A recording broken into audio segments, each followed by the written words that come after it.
सर्दियों की ठंडी सुबह थी। रात भर लगातार गिरने वाली ओस ने पूरे गांव को कांच की तरह चमका दिया था। पेड़ों पर जमी सफेद धुंध, घरों की छतों पर बैठा कोहरा और हवा में ठंड की तीखी चुभन, जैसे पूरा मौसम दुनिया को शांत कर देना चाहता हो। इस कड़ाके की ठंड में गांव के किनारे बने एक छोटे से घर में रामू अपनी रजाई से बाहर निकलने के लिए जद्दोजहद कर रहा था। घड़ी के कांटे 5 बजा रहे थे और उसे ठीक 6 बजे तक काम पर पहुंचना था। गांव से शहर की फैक्ट्री तक जाने का यही समय था। रामू की नींद तो खुल गई थी, लेकिन शरीर अब भी गर्माहट की तलाश में रजाई में दुबका हुआ था। उसके पास न मोटा स्वेटर था, न गर्म जैकेट। जो था वो एक पतला सा कोट, जिसकी जेबों में समय के साथ कई छेद बन चुके थे। वो ठंड रोकने के बजाय हवा पास कर देता था, फिर भी वही उसका सहारा था। चूल्हे के पास बैठी उसकी पत्नी सीमा लकड़ियां सुलगा रही थी। ठंडी लकड़ियां आग पकड़ने में जैसे इनकार करती हों, वैसे ही चिंगारी बार बार बुझ रही थी। सीमा की उंगलियां ठंड से नीली पड़ चुकी थीं, लेकिन वो चाहकर भी हाथ गर्म नहीं कर पा रही थी। चूल्हा जल गया तो बच्चों के लिए दूध गर्म हो जाएगा, रामू के लिए चाय बन जाएगी और घर में थोड़ी गर्माहट फैल जाएगी। रामू ने रजाई हटाई और ठंडी हवा की एक तेज लहर ने उसे लगभग जगा ही दिया। उसने कंपकंपाते पैरों में अपने पुराने जूते डाले।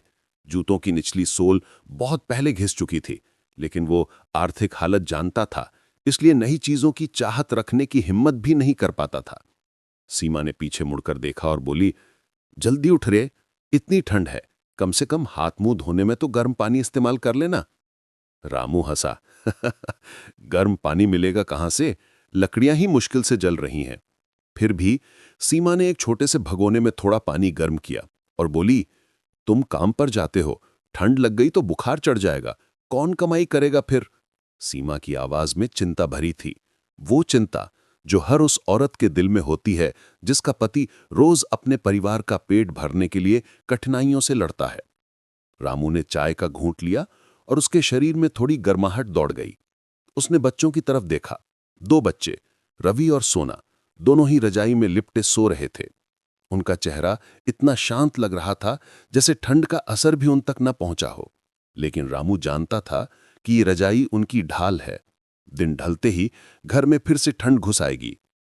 बच्चों का भविष्य रामू की एकमात्र चिंता।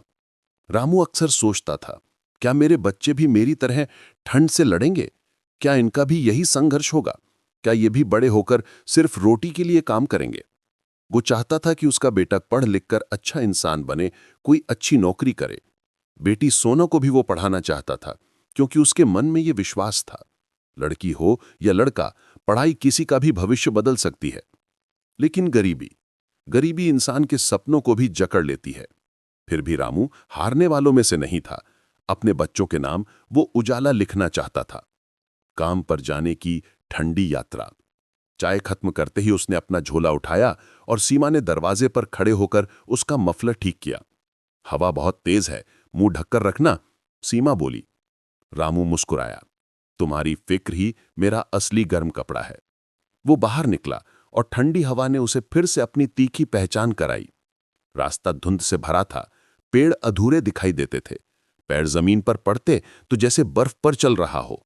सड़क पर छाए कोहरे में सामने से आने जाने वालों का अंदाजा भी मुश्किल था। फिर भी वो चलता रहा, क्योंकि उसके पीछे एक परिवार था और परिवार के आगे ठंड भी छोटी चीज थी। फैक्ट्री का हाल।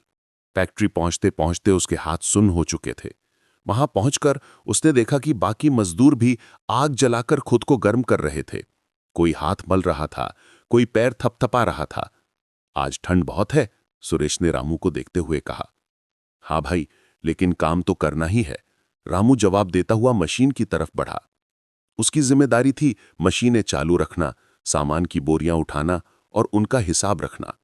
मशीनें तेज आवाज में घूमती, लेकिन उन आवाजों के बीच भी रामू की सोच अपने परिवार के इर्द गिर्द ही घूमती। काम करते करते उसके हाथों की उंगलियां दर्द करने लगीं, लेकिन वो चुपचाप सब सहता रहा। उसके लिए दिन का हर एक घंटा, हर एक मिनट उसके बच्चों के कल का एक पत्थर था। सीमा की संघर्ष भरी दिनचर्या। घर पर सीमा भी कम नहीं जूझ रही थी। चूल्हे की आग बुझ न जाए, इस चिंता के साथ